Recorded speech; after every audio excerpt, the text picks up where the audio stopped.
Imagine this. In the brutal trenches of World War I, British officers were handed a booklet titled Morale and Discipline. It detailed how to instill courage, maintain unit cohesion, and train soldiers to never retreat under fire. What most readers didn't know was that many of those principles were ancient, lifted almost word for word from the teachings of Sparta, a civilization that had vanished over 2,000 years earlier. The Spartan Code was not just a relic of ancient Greece. It was, and still is, a blueprint for elite warriors, and perhaps something even more. The story of Sparta often begins with bronze and blood, with shields locked in a tightly packed rectangular formation, crimson cloaks fluttering in mountain winds, and chants of molon labe, which is a classical Greek phrase meaning "come and take them." Moreover, they challenged the might of empires. But the true roots of what we call the Spartan Code is stranger, older, and more haunting than the legends admit. To uncover its origin, we must strip away centuries of myth, propaganda, and Hollywood heroism. The Spartan Code wasn't born on the battlefield of Thermopylae, where the famous 300 Spartans famously held off a much larger Persian army for several days. It was forged in the shadows of fear, in the ash of revolution, and through a radical social experiment so extreme that it shocked even other Greeks. What exactly was the Spartan Code? At its surface, it was a doctrine of discipline, courage, obedience, and sacrifice. But those are merely its visible pillars. Beneath them lies something deeper, an ideology that reprogrammed childhood, weaponized shame, and glorified death in a way no other Greek city-state or polis dared. It wasn't just a military doctrine, it was a cultural operating system. Sparta's obsession with strength began with its survival. In the 8th century BCE, Sparta was not the fearsome war machine we imagine today. It was a vulnerable city-state facing threats from rival Greeks, invading Dorians, and above all, the Helots, the indigenous people the Spartans had conquered and enslaved. According to Herodotus, a Greek historian and geographer who wrote about histories around 440 BCE, states that the Helots outnumbered the Spartans by at least 7 to 1. Imagine living every day fearing revolt, knowing the people who harvested your crops hated you and had reason to. It was this terror, not glory, that birthed the Spartan Code. Their society didn't evolve naturally. It was engineered through law and force. And the architect of that radical transformation was a shadowy figure named Lycurgus.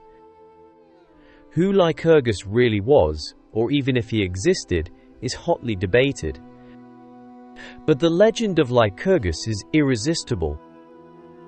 According to Plutarch, a Greek philosopher and historian, Lycurgus was the lawgiver who founded most of the institutions of ancient Sparta. But before Lycurgus achieved this, he had studied laws in Crete, spoken with sages in Egypt, and seen firsthand the rot that luxury brought to nations. So upon his return from his travels, he decided that Sparta needed salvation, and that salvation would come not from temples or riches, but from hardship. He instituted a sweeping constitution named the Great Rhetra, which means great saying or proclamation. This constitution restructured every aspect of Spartan life. Private wealth was banned. Gold and silver were replaced by worthless iron bars. Dining became communal, and men were forbidden to live with their wives full-time. And most chillingly, the upbringing of children became the state's business. Therefore, the Spartan Code began in infancy. Weak or deformed babies were abandoned, left to die at the foot of Mount Taygetus.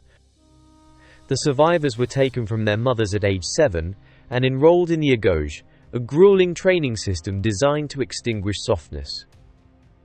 They were starved to encourage theft, but beaten if caught. They were taught to endure pain without a sound, to sleep on reeds, to fight, to obey, and most of all, to never put self above Sparta. And here's where it gets more disturbing. The Agoge, the rigorous training program for Spartan citizen soldiers, wasn't just about martial skill, it was psychological warfare. Spartans were taught to betray affection, to scorn emotion, and to admire those who died in service of the state. Boys bonded with older male mentors who doubled as instructors and, often, lovers, an institutionalized pederasty that even other Greeks found unsettling. In Sparta, it was thought to increase loyalty and bravery in battle. Women, too, were folded into this code. Unlike in other Greek city-states, Spartan women were educated, trained in athletics, and permitted to own property. But this wasn't a gesture of feminism, it was pragmatic. Healthy women bore stronger sons. Spartan brides were shaved bald and dressed in men's clothes during their wedding night. The message? They belonged not to their husband, but to Sparta's collective future. The famous phrase, "Come back with your shield or on it," wasn't just a mother's encouragement, it was a threat. To drop your shield and survive was a stain on your bloodline. Cowards were ostracized, shunned in public, forced to wear patches on their clothes and half-shaved beards. Aristodemus, a Spartan soldier who was one of the 300 Spartans sent to the Battle of Thermopylae and survived, lived long enough to be mocked as the Trembler until he died, proving his worth at the Battle of Plataea, which was the final land battle during the Second Persian invasion of Greece. But here's the twist. While the world today remembers Sparta as a military superpower, in truth, they rarely fought major battles. Their empire was small, and their greatest victory at Thermopylae was actually a defeat. Sparta's real innovation wasn't in conquest, but in control. Through the Spartan Code, they engineered a society so unified, so emotionally cold, and so ideologically extreme that it functioned like a cult. Their greatest fear was internal rebellion from Helot villages and its people. And to keep that fear in check, they institutionalized terror. Every year, the Ephors, the 5 most powerful magistrates, declared war on the Helots. This wasn't metaphorical, it allowed Spartans to murder Helots legally. A secret police force of young Spartans called the Cryptia would roam the countryside at night, killing promising or outspoken Helots to prevent uprisings. Imagine being raised to stab in the dark, not for honor or glory, but for control. And yet, for all this brutality, the code created something remarkable. A tiny society that lasted centuries, terrified its enemies, and inspired philosophies from Nietzsche to Churchill. Even Socrates, who despised tyranny, could not help but marvel at the discipline of the Spartans. But that discipline came at a price. Sparta never produced playwrights like Athens, no towering philosophers, no golden age of art. Their buildings were modest and practical, and over time their economy became stunted. When the Roman general Sulla sacked Athens, he said, "I forgive you because of your greatness." But when he saw Sparta, he laughed and said, "So this is what we feared." By the time of Alexander the Great, Sparta was already fading. They refused to join his campaigns, calling his empire-building un-Spartan. Ironically, they had become prisoners of their own code, too rigid to adapt, too proud to change. In the end, the Spartan Code preserved them from decay, but it also ensured they never grew. And yet, echoes of that code ripple through time.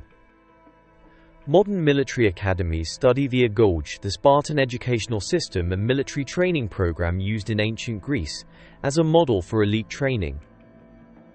The phrase Spartan lifestyle still evokes self-denial and discipline. Even sports teams invoke the Spartan spirit. The United States Marine Corps motto, Semper Fidelis, which translates to always faithful or always loyal, echoes the blind loyalty demanded of every Spartan. But perhaps the most haunting legacy is this: the realization that what we call noble and heroic can be built on a foundation of fear, violence, and suppression. The Spartan Code worked, but only because it stripped away everything soft, everything kind, everything free. So what do we make of it now? Was the Spartan Code a triumph of discipline or a tragedy of dehumanization? Did it create legends or erase lives in the pursuit of strength? The truth is, it was both. A marvel and a warning. A blueprint for courage, but also for cruelty. And now, the question passes to you. Would you live by the Spartan Code, or is it better left to history? Would you have survived the Agoge, or rebelled against it? Drop your thoughts in the comments. And if you're fascinated by codes that shaped history, from the samurai bushido to the 7 sages of the ancient world, be sure to subscribe for more documentaries right here on Obscura Historia. History hides its darkest truths in the light of glory. We shine that light a little deeper. Until next time, stay curious, and don't forget to like and subscribe to Obscura Historia today.